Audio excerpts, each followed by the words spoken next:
Good afternoon. It is Tuesday, March the 17th, 2020, and I would like to give you an update today from Tucker First United Methodist Church.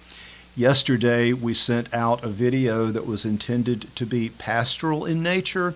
This video is intended to be more logistical, explaining some of the things that the church staff is working on and planning for the future.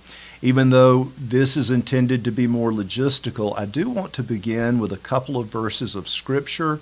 In the 14th chapter of John's Gospel, Jesus is speaking in verse 1 and says, "Let not your hearts be troubled. You believe in God, believe also in me."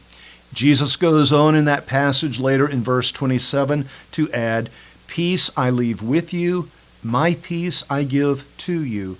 I do not give as the world gives, neither let your hearts be afraid, nor let them be troubled."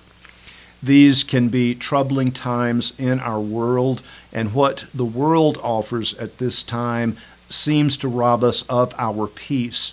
For days such as these, we turn to God, trusting that God's presence with us is the source of our peace, and that through God being with us in these days, we have the hope of the future that God has prepared.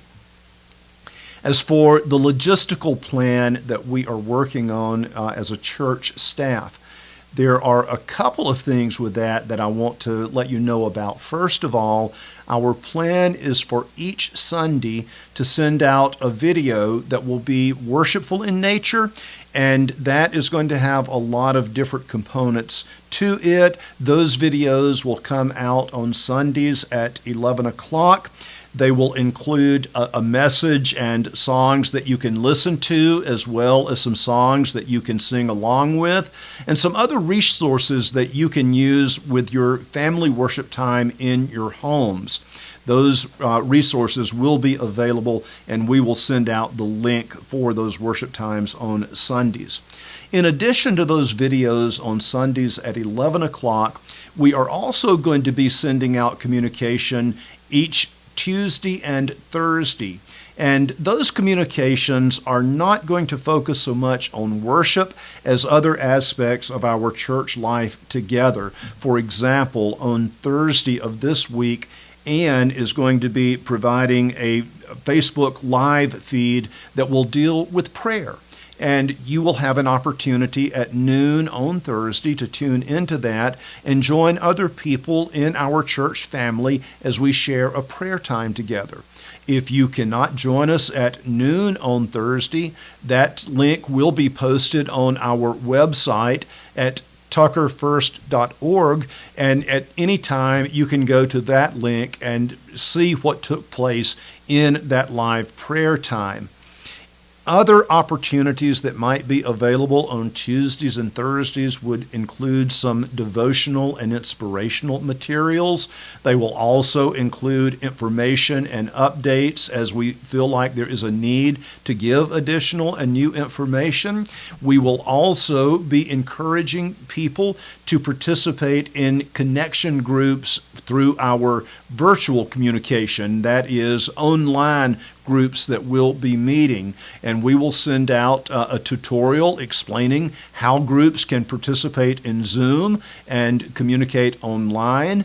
If people do not want to follow the Zoom feeds, then Randy Davidson has said that he can do some videos like we're doing now. If the connection group leader wants to do a video, we will make arrangements where you can do that and have that sent out to people in your groups. We do want people to stay connected in our connectional groups as much as possible.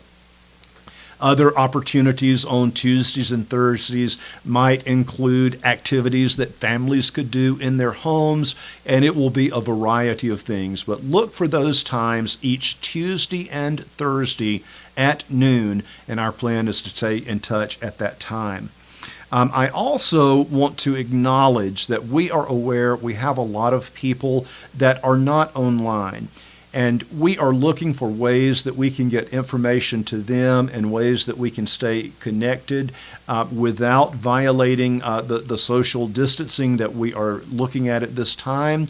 If you are aware of people that are not online and you can pass their names along to us in the church office, we will try to do things that safely allow us to get information to them as well. There is one other thing that I want to mention just in terms of logistics. We are working on some information that would allow you to conduct Love Feast in your home. There is a program that allows for that to take place. We will be making that information available to you and would encourage you to consider having a Love Feast as some of the meals in your homes. In addition to that, we would like for people to be able to participate in services of Holy Communion. In our United Methodist tradition, the elements of Holy Communion need to be consecrated by an ordained elder. And we are working on some ways that we can have the consecrated elements available to you in your home.